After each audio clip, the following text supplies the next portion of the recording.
Okay, good morning all of you. आज आपण मोल या कन्सेप्टबद्दल अभ्यासणार आहोत. मोल ही कन्सेप्ट जी आहे ती आज आपण अभ्यासणार आहोत. So try this. या ठिकाणी एक ॲक्टिव्हिटी दिलेली आहे.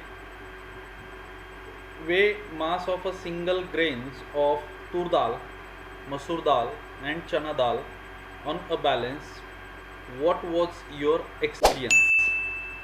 ओके, जे तूर डाळ आहे, मसूर डाळ किंवा चना डाळ यांचा एक ग्रेन, एक जो काही धान्याचा कण जो आहे तो घ्यायचा आणि तो बॅलन्सवरती मोजायचा आहे.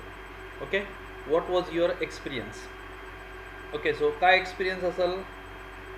So it is not possible to way a single grain of toor dal, masoor दाल और चना दाल.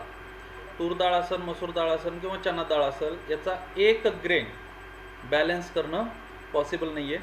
आता इथं बॅलन्स कुठलं म्हणतात? हे जे बॅलन्स ज्याच्यामध्ये आपण साधारणतः एक 50 ग्रामचं छोटं वजन वापरतो आपण एका बाजूला, किंवा 50 ग्रामपेक्षाही जर का लहान एखादं वजन असेल आपल्याकडे 10 ग्राम 20 ग्राम वगैरे जर असेल तर ते आपल्याला तिथं वापरता येईल.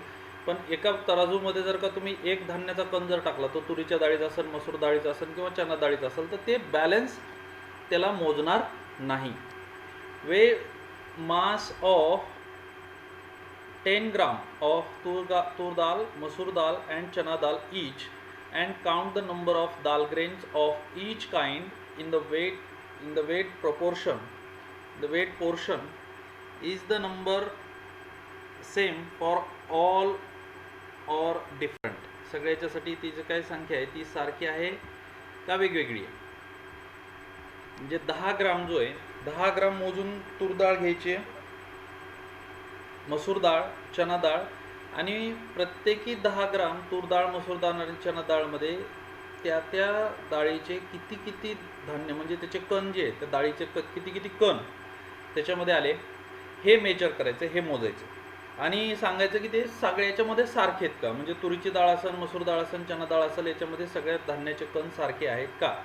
तर ऑब्व्हियसली आन्सर हे नो असेल, की त्याच्यामध्ये असणारे जे no. The number of molecules varies for equal weights of different substances. वेगवेगळे पदार्थ जरी आपण ते सारख्या वजनाचे जरी घेतले तरी सुद्धा त्यांचं वजन करणं किंवा त्याचे धान्याचे जे कण आहेत ते कण सगळीकडे सारखे असणार नाहीत, आहे की नाही? तूर डाळ, मसूर डाळ यांचा आकार सुद्धा वेगवेगळ्या एकमेकांपेक्षा आकाराने ते लहान मोठे आहेत, त्याच्यामुळं त्याचं जे काही वजन आहे त्याच्यामध्ये कमी जास्त धान्याचे कण असतील.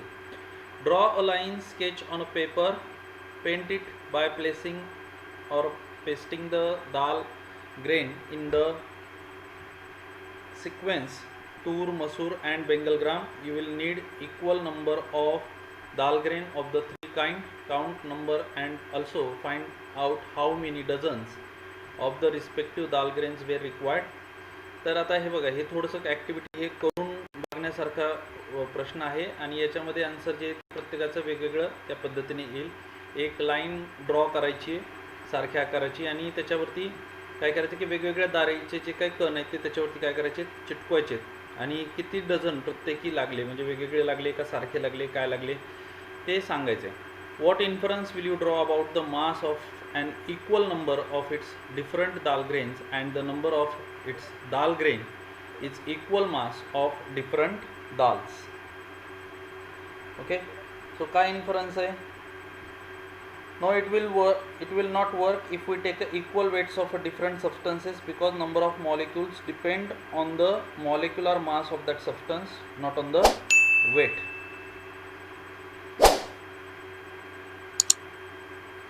ओके, आता हे बघा काय विचारलंय या ठिकाणी ते आधी समजून घ्या. आता हे जे काय वरती जे ॲक्टिव्हिटी केलं, काय ॲक्टिव्हिटी केलेल्या आहेत आपण, तर डाळीचा एक धान्याचा कण जो आहे तो आधी आपण मोजायचा प्रयत्न केला. आपल्या असं लक्षात आलं की आपल्याकडे असणारं जे काही बॅलन्स आहे ते डाळीचा धान्याचा एक कणाचं वजन करू शकत नाही. तो कण खूप लहान आहे, काही मिलीग्राममध्ये आहे, तर तो वजन आपल्याच्याने शक्य होत नाही, ते आपण वजन करू शकत नाही. दुसरं, जर वेगवेगळ्या प्रकारच्या डाळी जर का सारख्या वजनी प्रमाणामध्ये जर का घेतल्या, म्हणजे प्रत्येकी 10-10 ग्राम जर वेगवेगळ्या प्रकारच्या डाळी जर घेतल्या तर त्याच्यामध्ये डाळींची जी संख्या आहे, म्हणजे जे डाळीचे जे धान्याचे जे कण आहेत हे सारखे असू शकत नाही, ते वेगवेगळे असतात. ओके, आणि एखादी लाईन जर का आपण ड्रॉ केली आणि त्याच्यावरती जर का आपण म्हणलं की नाही सारख्या नंबरच्याच डाळी सगळ्या त्याच्यामध्ये चिटकल्या गेल्या पाहिजेत, तर तसंही होणार नाही. काही धान्याच्या डाळीचे आकार जो आहे तो खूप लहान असतो, त्याच्यामुळे तिथं कमी असतील, काही ठिकाणी त्या जास्त असतील, तर ते पण होणार नाही. ओके, सो व्हॉट इन्फरन्स, याच्यावरून आपलं निष्कर्ष काय आहे, तुम्ही काय निष्कर्ष काढला कशाबद्दल? About the mass of an equal number of its different dal grain. सारख्या नंबरचे जे काही दाल ग्रेन आहेत, equal number of its different dal grains and the number of its dal grain in equal mass of different dal. Okay, जर तुम्ही एक प्रकारच्या डाळीचे जर का सारखेच जर का त्या ठिकाणी धान्याचे कण जर का घेतले, म्हणजे जर का मोजून तुम्ही जर का 100 डाळी अशा मोजून घेतल्या प्रत्येकी, तर त्याचं मास सारखं येतंय का, त्याचं मास सारखं येईल का? म्हणजे तुरीची डाळ आहे, मूग डाळ आहे, मसूर डाळ आहे, चना डाळ आहे, ह्या सर्व प्रकारच्या असणाऱ्या डाळीचे जर का इक्वल नंबर ऑफ ग्रेन जर का तुम्ही घेतले, समजा 100 घेतले, तर प्रत्येकी 100 धान्याच्या डाळीच्या कणाचं वजन सारखं असेल का? आणि दुसरं, जर ते सारख्या वजनाच्या जर घेतल्या तर त्यांची संख्या सारखी असेल का? म्हणजे प्रत्येकी जर का तुम्ही 10 ग्राम मोजून घेतलं तर त्यांची संख्या सारखी आहे का? तर दोन्हीचं उत्तर आहे नाही. जरी आपण धान्याचे कण जर का मोजून घेतले, एकसारखे मोजून घेतले, तरी त्यांचं वजन सारखं भरत नाही. आणि जर का ते धान्याचे कण जर का मोजून जर घेतले 10 ग्राम, 20 ग्राम, 30 ग्राम, तर त्याच्यामध्ये त्यांची संख्या ही सारखी भरत नाही. ओके, तर आता ही एक ॲक्टिव्हिटी होती, बरोबर. आता ह्या ॲक्टिव्हिटीचा कसा उपयोग होणार हे आपल्याला पुढं तुमच्या लक्षात येईल. Can you tell, is it possible to weigh mass of one molecule using a weighing balance? आत्ताचा आपला पहिला जो प्रश्न होता, is it possible to weigh mass of one molecule using a weighing balance. एका मॉलिक्यूलचं वजन आपल्याला जे काही बॅलन्स आहे त्याच्याद्वारे आपल्याला एका मॉलिक्यूलचं वजन करता येईल का? तर ऑब्वियसली नॉट. एका मॉलिक्यूल जे ते इतका सूक्ष्म, इतका लहान आहे की आपण त्याचं बॅलन्सच्या सहाय्याने वजन करू शकत नाही. Okay, will the number of molecule will be same in equal quantities of different substances? The answer is no, molecules are not same. Okay, in equal quantities of different substances have a different number of molecules. Okay, वेगवेगळे पदार्थ जे आहेत त्याच्यामध्ये मॉलिक्यूलची संख्या सुद्धा वेगवेगळी असेल, जरी त्यांचं वजन आपण एकसारखं घेतलं, कारण की प्रत्येक मॉलिक्यूलचं मॉलिक्युलर मास हे वेगवेगळं आहे, बरोबर. आधीच्या मागच्या लेक्चरमध्ये आपण ज्यावेळेस मॉलिक्युलर मासबद्दल बोललो त्यावेळेस त्या मॉलिक्युलर मास जे आपण पाहिलेले, तर प्रत्येक मॉलिक्यूलचे मॉलिक्युलर मासेस हे वेगवेगळे आले. सगळ्या मॉलिक्यूलचे मॉलिक्युलर मासेस सारखे आले नाही, म्हणजे प्रत्येकाचं वजन हे वेगवेगळं आलं, बरोबर. म्हणजेच प्रत्येक पदार्थाचं वजन जे मॉलिक्यूलचं वजन जे ते वेगवेगळे आहे. त्याच्यामुळं आपण जर का तितकं ग्राम जर समान ग्राम जर का आपण एखादा पदार्थ घेतला तर त्याच्यातल्या मॉलिक्यूलची संख्यासुद्धा सारखी असू शकत नाही. If we want an equal number of molecules of different substances, will it work to take equal masses of those substances? नाही. जर इक्वल नंबर ऑफ मॉलिक्यूल लागत असेल तर त्याचा इक्वल मास घेतलं तर चालेल का? तर नाही, वेगवेगळ्या याचं मास पण काय होईल? वेगवेगळं होईल. Okay, now when elements and compounds take part in a chemical reaction, it is their atoms and the molecules that react with each other and therefore it is necessary to know the number of their atoms and molecules. Okay, now when a substances take part in the chemical reaction, ज्यावेळेस पदार्थ रासायनिक अभिक्रियेमध्ये भाग घेतात, त्याच्यासाठी आपण law of chemical combination आपण 2 law जे बघितले, तर जेव्हा पदार्थ when the substances take part in the chemical reaction, their molecules and atom they take part in the chemical reaction. So we have to know that is the number of molecules or atom that take part in that chemical reaction. ज्यावेळेस एखादा पदार्थ रासायनिक अभिक्रियेमध्ये भाग घेतो त्यावेळेस त्यांचे item किंवा त्यांचे मॉलिक्यूल जे आहेत ते रासायनिक अभिक्रियेमध्ये भाग घेत असतात. मग असे ॲटम किंवा मॉलिक्यूलची संख्या आपल्याला माहिती असली पाहिजे. When the elements and compounds take part in chemical reaction, it is their atoms and molecules that react with each other, and therefore it is necessary to know the number of their atoms and molecules. However, while carrying out chemical reaction, it is convenient to measure out the quantities that can be handled instead of counting the number of atoms of molecules. The concept of mole is useful for this purpose. Okay, यासाठी आपण मोल ही concept वापरत आहोत. आता मोल म्हणजे काय?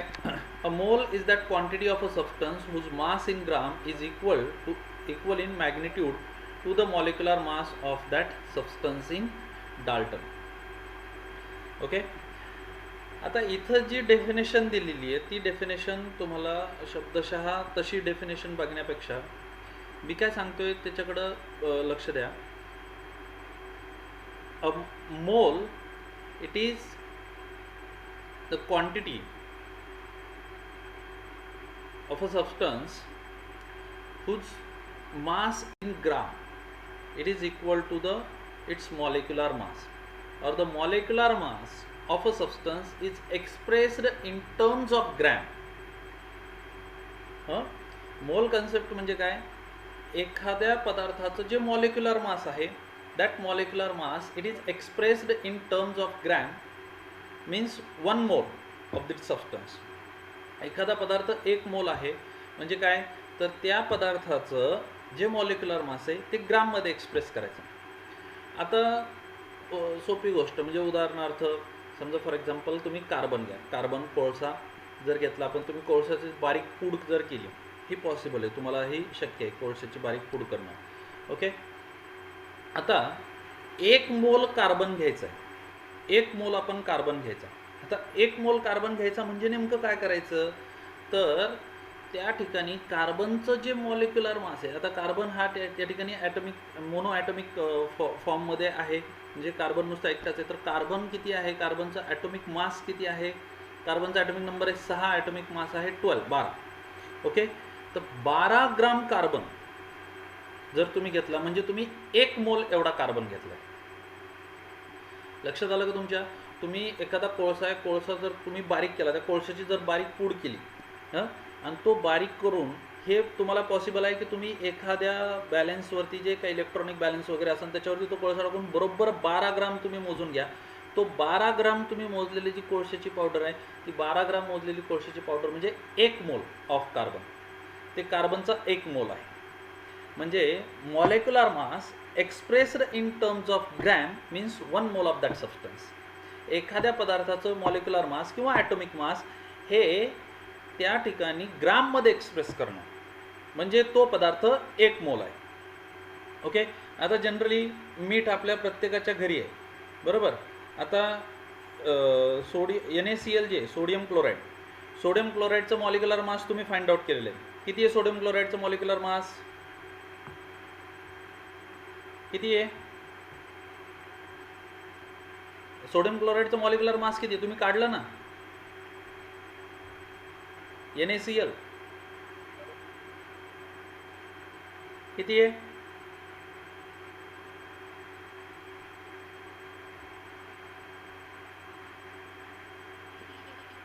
Yes 58.5 हे NaClचं काय आहे? मॉलिक्युलर मास आहे, बरोबर. NaClचं मॉलिक्युलर मास.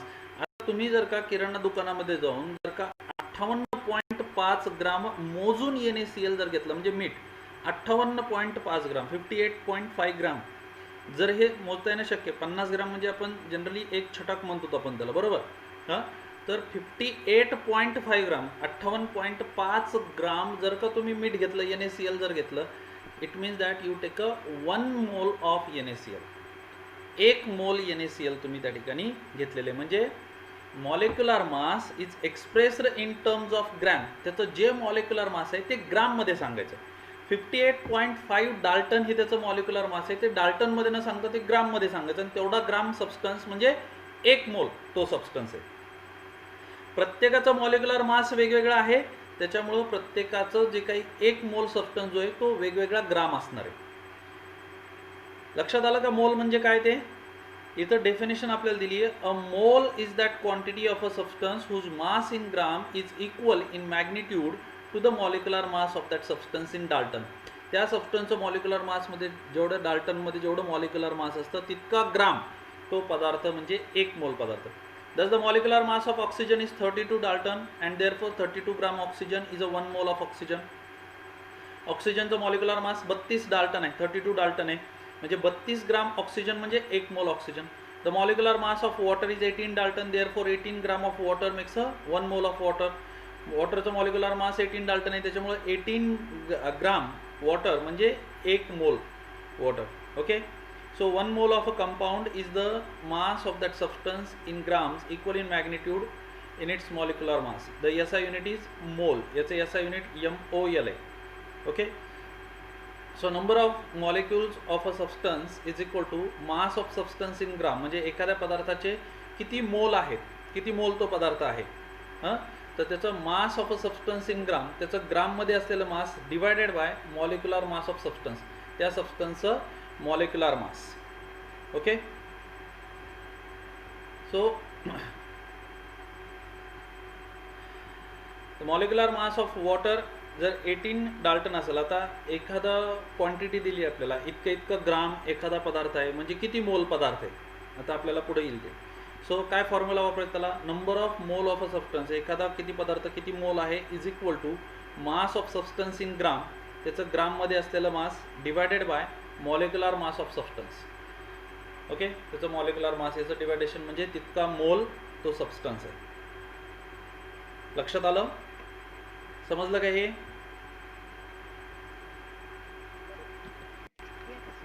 Okay, good. आता अवोगॅड्रो कन्सेप्ट काय, अवोगॅड्रो नंबर काय ते बघा. ही झाली मोल कन्सेप्ट. मोल कन्सेप्टच्या नंतर अवोगॅड्रो नंबर काय, the number of molecules in 1 mole of any substance is constant. आता 1 मोल पदार्थ हा, वेगवेगळे पदार्थ जे ते जर 1 मोल घ्यायचे म्हणले तर ते त्यांचं वजन वेगवेगळं होऊ शकतं, म्हणजे वेगवेगळं ग्राम. जसं की 1 मोल ऑक्सिजन म्हणजे त्या ठिकाणी 32 ग्राम, 32 ग्राम ऑक्सिजन म्हणजे 1 मोल ऑक्सिजन. वॉटर जर 1 मोल घ्यायचं म्हणलं तर ते 18 ग्राम, 18 ग्राम वॉटर जर घेतलं तर ते 1 मोल झालं. सोडियम क्लोराईड तुम्ही सांगितलं 58.5 ग्राम सोडियम क्लोराईड NaCl म्हणजे 1 मोल झालं. म्हणजे 1 मोल सबस्टन्स जो आहे तो 1 मोल सबस्टन्स हा वेगवेगळा असू शकतो. 1 मोल सबस्टन्स जो आहे तो 1 मोल सबस्टन्स हा वेगवेगळा असू शकतो. पण 1 मोल सबस्टन्समध्ये the number of atoms or molecule, त्या सबस्टन्समध्ये असणारे नंबर ऑफ ॲटम किंवा त्याचे मॉलिक्यूल जे आहेत ते कॉन्स्टंट असतात. पदार्थ किती वेगवेगळा असू द्या, तो त्याचे किती वेगवेगळा ग्राम तो असू द्या, पण त्याचे असणारे जे काही ॲटम किंवा मॉलिक्यूल जे आहेत, ओके, ते मात्र कॉन्स्टंट असतात. The Italian scientist Avogadro did fundamental work in this context. Therefore, this number is called Avogadro's number and is denoted by letter Na. Okay. So हे जे काय याच्यावरती जे काम आहे ते इटालियन सायंटिस्ट अवोगॅड्रो यांनी याच्यावरती खूप बेसिक वर्क याच्यावरती केलेलं आहे, त्याच्यामुळे याला अवोगॅड्रो नंबर म्हणतात आणि तो Na असा रिप्रेझेंट करतात. Later scientists demonstrated experimentally that the value of Avogadro number is 6.022 into 10 to power 23. नंतर सायंटिस्टने असं सांगितलं की जे अवोगॅड्रो नंबर जो आहे तो किती आहे, 6.022 इंटू 10 टू पॉवर 23 म्हणजे 6.022 इंटू 10 टू पॉवर 23 एवढे ॲटम किंवा मॉलिक्यूल हे कुठल्याही पदार्थाच्या 1 मोल सबस्टन्समध्ये असतात. A mole of any substance stands for 6.022 into 10 to power 23 molecule, just as a dozen has a 12 atoms, a century has 100 or a gross has 144. A mole means 6.02 into 10 to 23. म्हणजे कसं की 1 dozen वस्तू जर घेतली तर वस्तू कुठली असू दे, बरोबर, आपण बाजारामध्ये गेल्याच्या नंतर जर फ्रुट्स घ्यायला गेलो, फळं घ्यायला गेलो, 1 डझन द्या म्हटल्यानंतर ते 12 पीस देणार आपल्याला. एखाद्या जनरल स्टोअरमध्ये जर गेलो तर तुम्ही इरेझर मागितलं किंवा शार्पनर घेतलं किंवा पेन्सिल घेतली किंवा वही घेतली, काही कुठली गोष्ट जर घेतली तुम्ही तर 1 डझन म्हटल्याच्या नंतर 12 पीस देणार. सेंचुरी म्हटलं की 100. ओके, त्याच्यानंतर ग्रॉस म्हटलं की 144. ग्रॉस म्हणजे 12 डझनचा 1 ग्रॉस असतो. म्हणजे 144 पीसेस एका ग्रॉसमध्ये येतात. म्हणजे हे जसं अमाऊंट आहे की पदार्थ कुठलाही वेगवेगळा असू द्या, तसं मोल म्हटलं पदार्थ कोणताही असू द्या, मोल म्हटलं की त्या पदार्थाचे 6.022 इंटू 10 टू पॉवर 23 ॲटम्स किंवा मॉलिक्यूल त्या पदार्थाचे असणार. This is called as a Avogadro's number. याला अवॅगॅड्रो नंबर असं म्हणतात. For example a mole of water that is 18 gram of water contain 6.022 into 10⁻23 molecules of water. Okay. आता जर आपण 18 ग्राम जर का पाणी जर घेतलं, 18 ग्राम पाणी जर घेतलं तर त्या 18 ग्राम पाण्यामध्ये त्या पाण्याचे 6.022 इंटू 10⁻23 मॉलिक्यूल असणार. आता तुम्हाला लक्षात आलं का की हे का अभ्यासायचं आहे ते?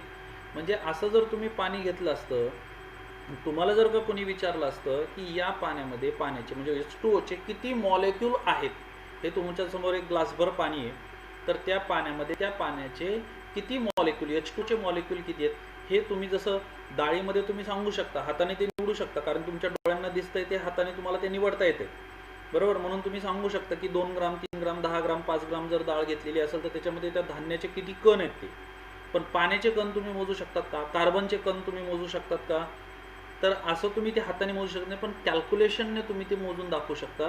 जर तुम्ही 1 मोल सबस्टन्स तो जर घेतला किंवा तुम्हाला दिलेला जो सबस्टन्स आहे तो किती मोल आहे, तो 1 मोल आहे, 2 मोल आहे, 1.5 मोल आहे, 2.5 मोल आहे, किती मोल आहे तो जर तुम्हाला कळलं तर तितकं तेवढं मोल म्हणजे 2 मोल असेल तर किंवा 2.5 मोल असेल तर 2.5 इंटू 6.022 इंटू 10⁻23 याचा जो आन्सर येईल तेवढे मॉलिक्यूल किंवा ॲटम त्या पदार्थाचे तुमच्याजवळ आहे.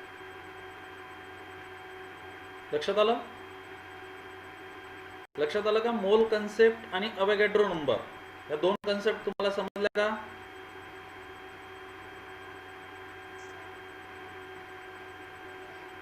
ओके.